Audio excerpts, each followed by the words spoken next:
Welcome to the 5% Club with your hosts Maria Mejia and David Pataki as they dig deep into what it takes to start, grow, and take your business to new levels. They do this by demystifying common mistakes, roadblocks, and pitfalls by handing you strategies, tips, and hacks. Get your pen and paper ready because here they are. Welcome everyone to another episode of the 5% Club. Woo, 5% Club. Yay, there's my echo. But we're gonna say it at the same time one of these days. You will pick up on my little subtle cues, but apparently that's not today. Anyways, this is your host, Maria Mejia, your imported accountant. Mejia. Oh, there's my echo. And my echo would be... This is David Pataki, the Panastic business coach. And then, so Maria, why did the man fall down the well? I'm going to assume because he wasn't looking where he was going. Because he couldn't see that well. But the Panastic business coach, there you go. We prefabricated that one just so that we could have some fun at the beginning of this podcast. So glad that everyone can join us today. Welcome. So David, I thought today maybe we could continue on with our kind of target market speak that we were talking about last podcast. So if you just want to quickly refresh my memory on that. For sure. We talked about, what is your target market? Why is it important to have your target market? Well, you know what? Just making sure that you know your target market. You understand their pain points. You understand the problems that they have, right? So then you can make sure that you have the right solutions for that market, and you know where to target your marketing efforts. You also know how you can do your pricing. You can convert a lot better if you understand them, and that means that you can generate higher revenue. But the key one that we're going to talk about today is that you can create a message that speaks directly to that target market. Because you got to remember something, one message does not speak to everyone. And that's something that, it's very difficult to remember, because most people think that pretty much everybody is their prospect, their target market. The car insurance broker goes, yeah, anyone that's got a car is my target market. And that's potentially true. However, you cannot write one message that can speak to everybody in that target market. So what I like to say is, who are you going after inside that target market, right? Yep. And the target market is a group, just recap, it's a group of potential customers that you identify as ideal customers to sell your products or services to. And there are three things that you need to consider when you're looking at refining your target market, and that is the demographics, the geographics, and the psychographic information for your people, right? So your people, your tribe, as some people will say, what is it that you're looking for? So you got to pick something specific, back to the license insurance, car insurance person. Maybe they want to go after the people with the Harley Davidson motorcycles. It's much easier to craft a message that speaks directly to Harley Davidson motorcycle drivers, as opposed to everybody that owns a Ford Pinto. Actually, I don't think they make those anymore. But anyways, thought I would just throw that out there. I'll take one. I didn't get the Panastic business coach, moniker for no reason. So what we want to talk about today is creating the message that speaks directly to your target market. So Maria, what do you think are some of the things that we have to consider when we're starting to create this target or this message for your target market? So we kind of talked about it a little bit last week, but for those of you just kind of jumping in from starting now, you must be able to enter the conversation that is taking place in the head of your prospects, of your target market. And you need to be able to address that number one question that's going on in their head right now. So, for example, if you are trying to, if you're that insurance guy looking, to try and get that insurance for, family vehicles, for people who have either, minivans or those very economical family vans, what conversations are they having in their head right now at this moment?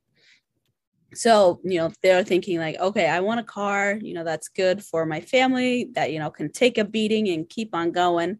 And I want insurance to not only cover that vehicle, but to, cover any medical expenses that could come up, as well as, cover the cost of, renting a vehicle for a week or so. So, try and figure out, what are your ideal clients? What are your prospects thinking in their mind right now? So the very two major points that, we want to cover is, what is the problem that they are having that they don't want? And what are the results that they want but don't have?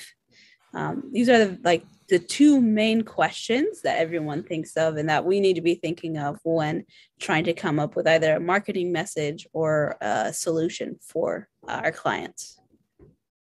Right. Now, when we talked about being able to identify that problem, so again, the Harley Davidson motorcycle person has a different problem than someone that has the minivan. So therefore, the message that you're going to craft is going to be different depending on which person you're talking to. And you are basically selling the same service. It's a vehicle insurance that you're selling, but it's two completely almost different ends of the spectrum target markets, which means that the message is going to be completely different. When we're talking about prospects that want to buy your particular product or service, that they're actually going to go through what we like to call a buyer's journey, right? A buyer's journey is made up of sort of three different components. There are the now buyers. Those are the buyers that are ready to buy right now. They've done the research. They know what they want. They've decided that they're ready to buy, but that only makes up 1 to 5% of the prospects that want to buy your products. So what they're looking for right now is, who do I buy from? Okay. But the problem with that is that 95% of the other prospects, remember, these are ideal prospects for you. They're actually in either a future buyers segment, or they're into the soon to buy buyers section. And there are different things that they're looking for when they're in that area. So a future buyer is looking at the benefits of ownership. They're wondering, why should I buy this? How is this going to enhance my life? Or what benefits is this going to do for me? And that's usually the fun part. That's at the beginning when they think of that Harley Davidson. Oh, I would love to be driving down the road, my hair flying in the wind. Oh, wait a minute. I don't have a lot of hair right now, but back in the day, I used to have the long hair and, flying in the wind. So the benefits of ownership are pretty easy, but then you kind of slide into, you're closer to doing it. You've convinced yourself that you should buy it, or you should at least consider buying it.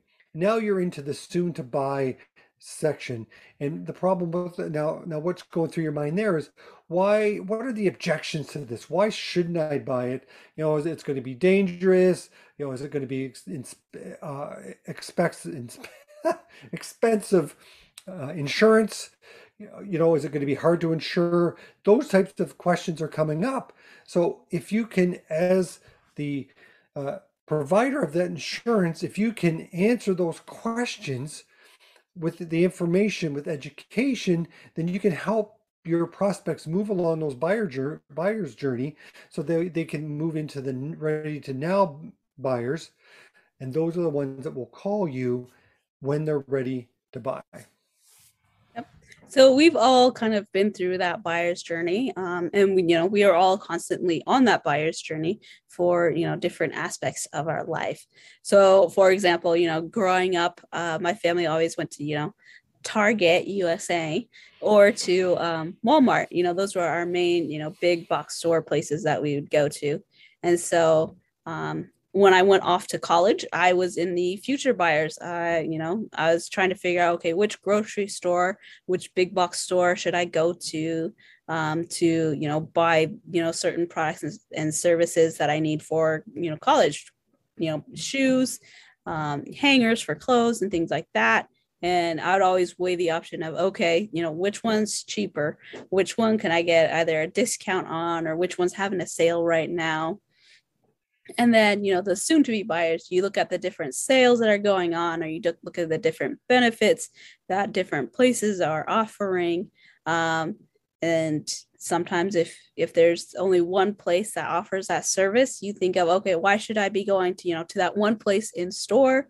Or why shouldn't I go to, another store in the next town over, or, 2 towns down the road? Why should I be, choosing these people? And then you decide, okay, I'm going to go with these guys because, they have a great product. They, give good service. So I'm going to go down the road and buy from them today. And then you're a now buyer. And so, growing up, we went to Walmart all the time, because we thought it was cheap, and, the products are relatively okay. And they offer, more products than other, smaller mom and pop stores. And so everybody goes through that journey at one point in their lives, and at different aspects of, purchasing different things. Exactly.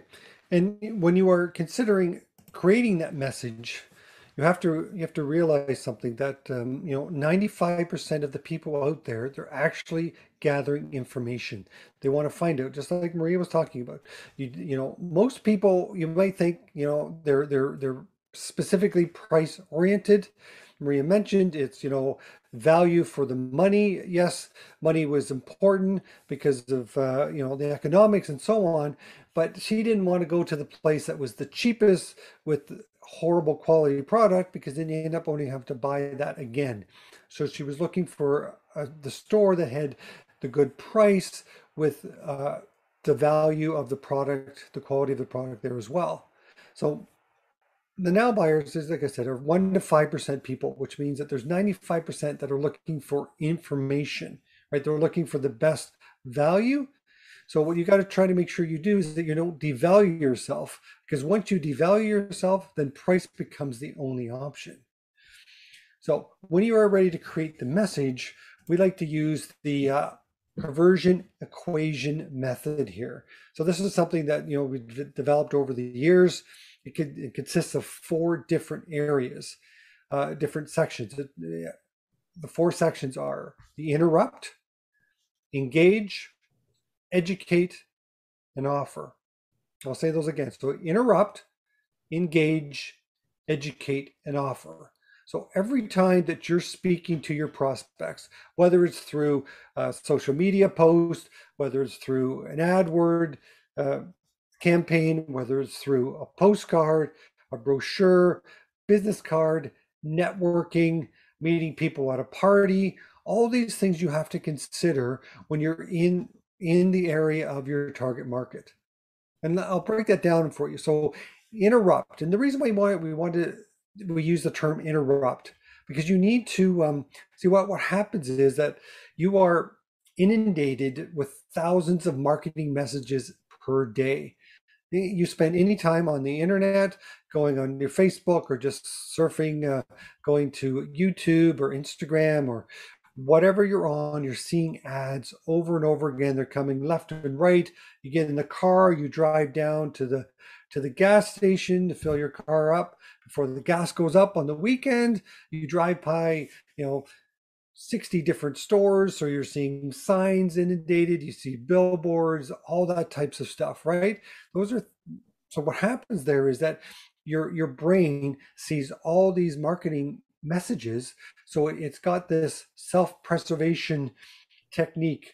So it kind of blocks out most of the things because they're things that you're not interested in.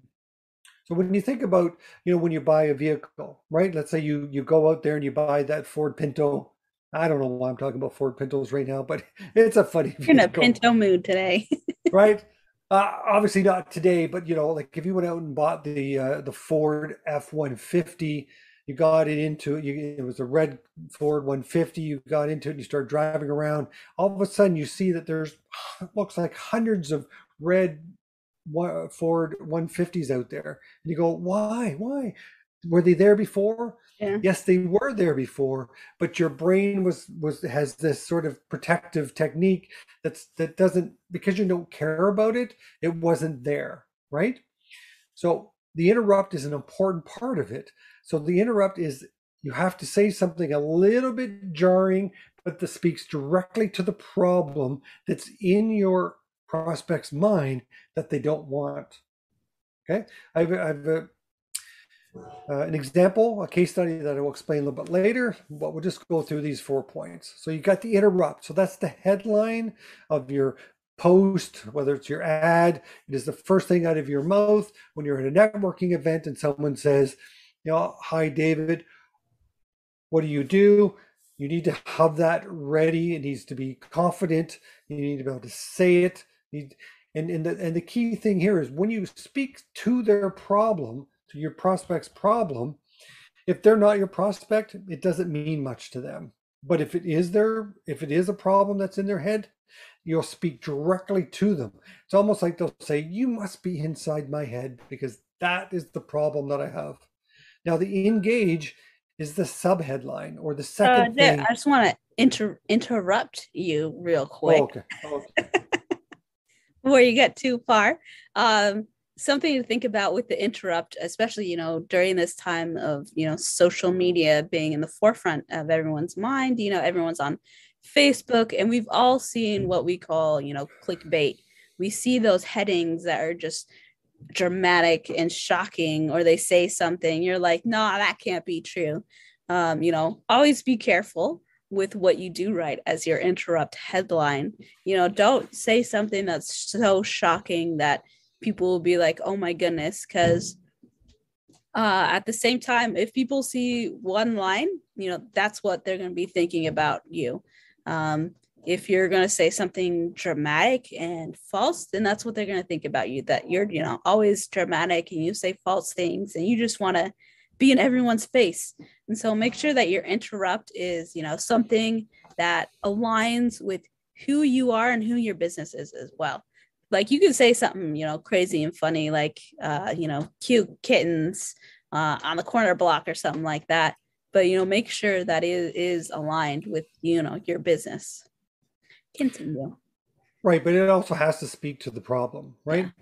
Yeah. TELUS uses the animals, you brought up that, Maria. Animals are one of those things that interrupt. Most people stop and think about that. But if you're selling car insurance and then you have a cute kitty on a pillow, it's not relevant to your message, and you might get their attention, but you're not speaking to their problem. And the key there is that the interrupt speaks to their problem, because the engage, the subheadline or the second thing that you follow up, is the solution that you provide for the problem that they have. Right? Remember, that solution is something that they want, but they don't have. So if you provide that solution, you identify the problem, you give them a solution, now all of a sudden they're engaged. That's why it's called engage, right? You've got them engaged. And now the next part of it is educate. So this is the opportunity for you to, either in bullet points or when you're talking to someone, explain the process on why your product or service is superior to your competition, and that's why they should buy from you. And then the last is the offer. And the offer must be compelling. It needs to be irresistible. It needs to be low resistance. It can't be something that forces the prospect to do something that takes them out of their comfort zone. So you want to make sure that it's compelling and it's irresistible. Like if you're able to offer a money back guarantee, then that's something that's there. It's called risk reversal.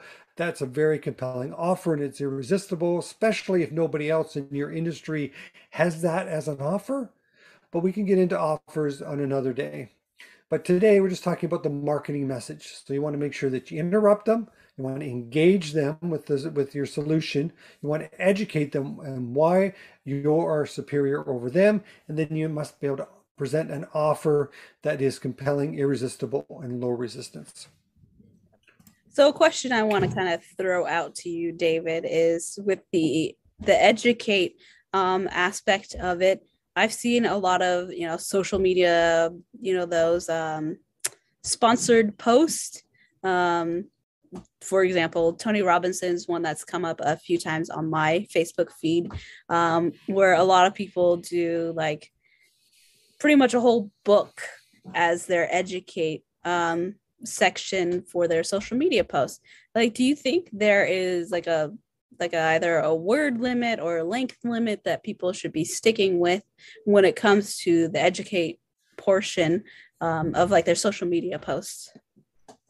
Oh, 100%. When you're talking about, especially on social media, well as I do, that if they're on there for 10 seconds, you're lucky. So yeah, you don't want to write a book. You want to be able to do 2 or 3 main benefits of your product or service, so that they understand why they want to click the offer. So the offer, again, more often than not, needs to be information. So the idea of this touch point or this ad is to identify the problem, give them the solution, tell them why they should buy from you, and click on something or ask a follow-up question to get more information on why. In fact, you're trying to create curiosity. You want them to find out why, or you kind of touch on how you can help them, but you want to lead them to find out more information about you, especially on social media. Like I said, if you've got them for 10 seconds, you're lucky. If you got them for 3 seconds, you're probably on average.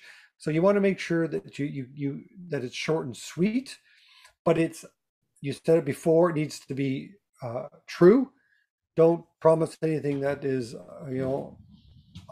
unattainable or not true, because that'll only bite you in the butt on the way back. So make sure that you are promising only true things about your business. Yeah. And like you said, it requires multiple touch points, 20 to 40 to maybe even 200 times that they see your posts or are following you on social media. So don't be discouraged if, you put out a social media ad or a social media post and, you've gotten the same people over and over. You are building rapport with them. You're building confidence with them. And so like the buyer's journey, maybe they're not ready right now, but they're interested, they're intrigued on who you are. And then, 6 months down the road, they decide that they do need a service that you provide. Then they become, that they're serious about it. And then they remember who you are. They continue to look at your posts, at your ads, and then they're confident with you. They've been following you. They feel like they have a relationship with you and your business. And so they much more easily become now buyers. Right. And as Maria mentioned, it could be 20, 40, 50, 100 touch points before that prospect has moved further along on the buyer's journey to the now buyer section. However, if you can use the conversion equation, you can generally get that down to 5 to 12 touch points. Now, that's important, right? You want to raise your conversion rate or your lead generation. So lead generation is being able to get your prospects to speak to you or to click on something. You want them to do some sort of action to move them along the buyer's journey. So if you're offering that information and it's valid and very well stated information that answers their questions, helps them move along the buyer's journey, then you're starting to gain trust with them. So that's generally what the information part is to help you to build that trust, build that relationship, because you're offering them value before they are ready to buy from you. So, what are some offers that people can be, I guess, offering in their advertisements? I know previously in my business, I always call me for more information, message me for more information. Like, is that a good offer, or should there be other offers that are, more persuasive that convert more people? Yes. So the offers that really only appeal to the now buyers, remember, these are only the 1 to 5%. I know most people have call us for more information on their ads or whatever, and that works again for only 1 to 5% of your prospects. A free estimate, a now buyer, a discount, a coupon. Those are all offers that appeal to the now buyers. So not the best way to do it. That means that you're converting way less than you should be. But again, because only 1 to 5% are going to do that. And the problem is if you have call us on there, most people they equate call us or call me as let me sell you on my product or service. And most people, when they're in the information gathering session, Phase. phase, there's a good word. Thank you, Maria. Phase. If they're in the information gathering phase, they're going to be offended. They're going to be turned off. That's high resistance to them. I don't like to call people. If I'm close to buying, I will call people up and ask them specific questions, but only questions after I've done enough research that I can ask legitimate or not more poignant questions to help move me along. But generally speaking, I'm not calling a store because or a service because I don't want to be sold to. So what Yeah. most people are really after is that they want information. I was about to say that. So Well, go ahead, say it differently. Yeah. So the secret to effective marketing is that you need to offer, what most prospects truly want. So more information. So most people, like we said, that 95% are either, not thinking of buying or are slightly thinking about buying and trying to figure out if they should or shouldn't buy from you or other people. So what they truly want is more information. So, they want either those ebooks or those, access to the blog posts and things like that. Right. And one of the great things about allowing there to be information gathering there is that typically you would say for this free book or for this design guide, if you're a builder or renovation business, or even if you're like, for example, going back to the landscaping, you might want to give them landscaping ideas, what fun things to do with your, property, right? Or what flowers or plants can you put on your property, right? That that are low maintenance and so on. If you're able to offer that, then you offer it, but then you are able to capture information from them. You just say name and email address, they get that free resource book, and then now you've got their information. And you start feeding them. You don't want to sell them. You don't want to email them right away and go, buy from me, buy from me, buy from me. What you want to do is continually offer valuable information on that topic. And that helps them move along the buyer's journey as well. Yes, there's opportunities throughout that to ask them if they do want to call or set up a consultation, they can do that, but you're still giving them value as you move forward. True. So let's talk about a case study here, right? Now, this is a case study. So this is on a website. This is a child psychologist. So he had, just imagine a website. He's got a headline, parenting advice and resources from Dr. John Smith. Okay. That's the headline. Not very enticing, isn't talking about the problem. And then he specializes in 9 different areas, from emotionally disturbed children to behavioral problems, teen pregnancy, bullying, depression, teen rebellion. There's a lot of different areas that he specializes in. So it's a little bit confusing, because if I am a parent that has, a child that's got some behavioral issues, then I don't want to have to sift through the site to find out whether or not this person is the right fit for me. And then the offer that he had was call me to schedule a free consultation, right? There's the offer again. call me, right?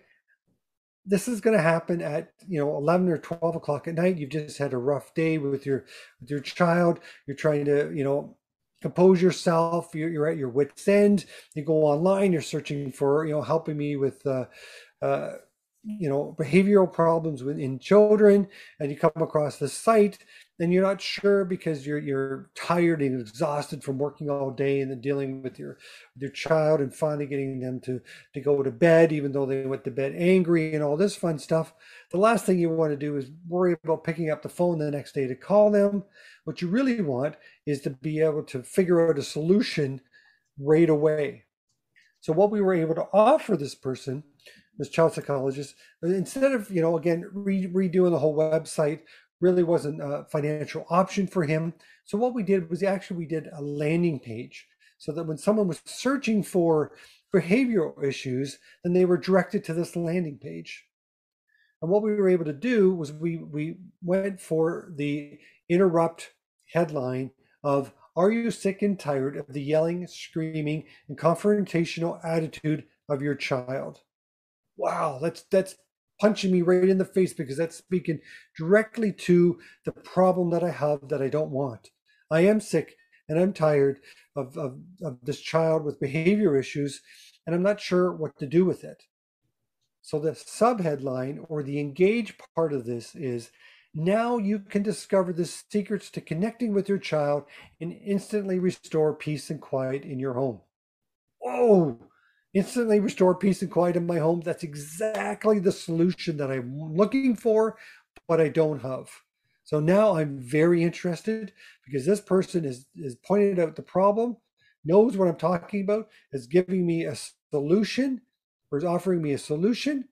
Now what? Now in one area, there is a section on where I can help you with your problem.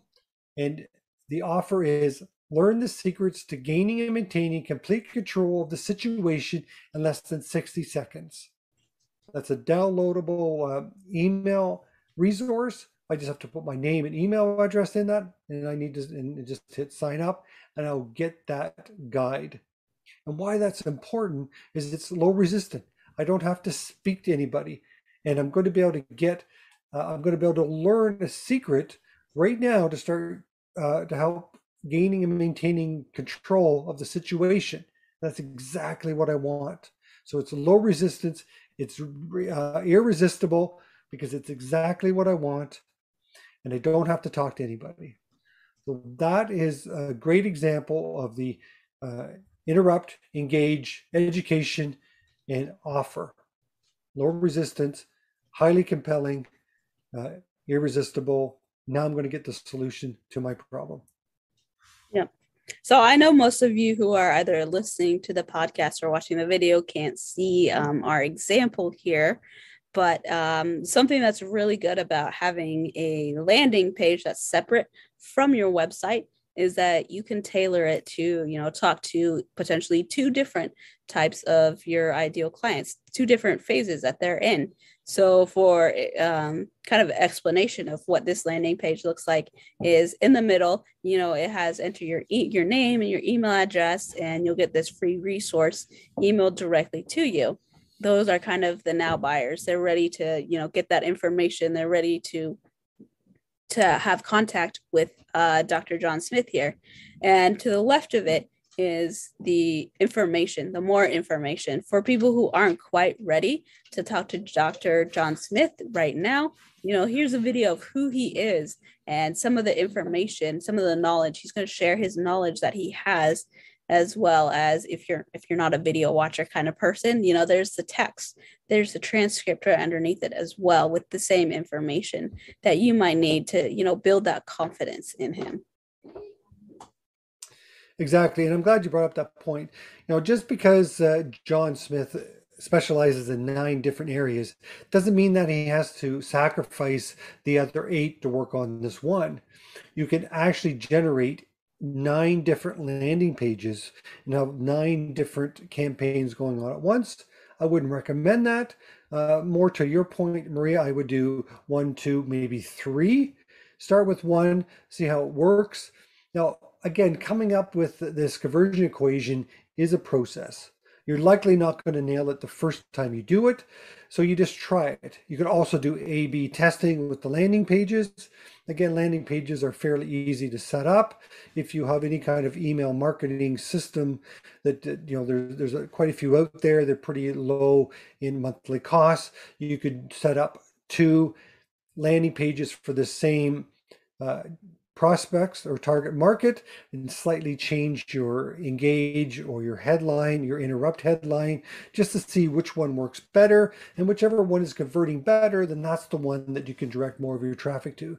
But the key here is to get started. Start using this interrupt, engage, educate, and offer conversion equation, and then you'll start seeing the uptick on your lead generation. And there are some softwares that allow you to do multiple, like advertisement, multiple lead gen type things where you can compare the two and see which one gets you either more leads or which one has better wording if you are, offering the same thing but just wording it differently. So try and look for, softwares that allow that capability of you to be able to measure the difference between different advertising approaches. And, always remember that you can increase trust and have a greater perception of value if you are offering more information. And as you do that, you also have, you'll be able to gain more market share. And then that will lead to you having that, that leg up on your competition as well.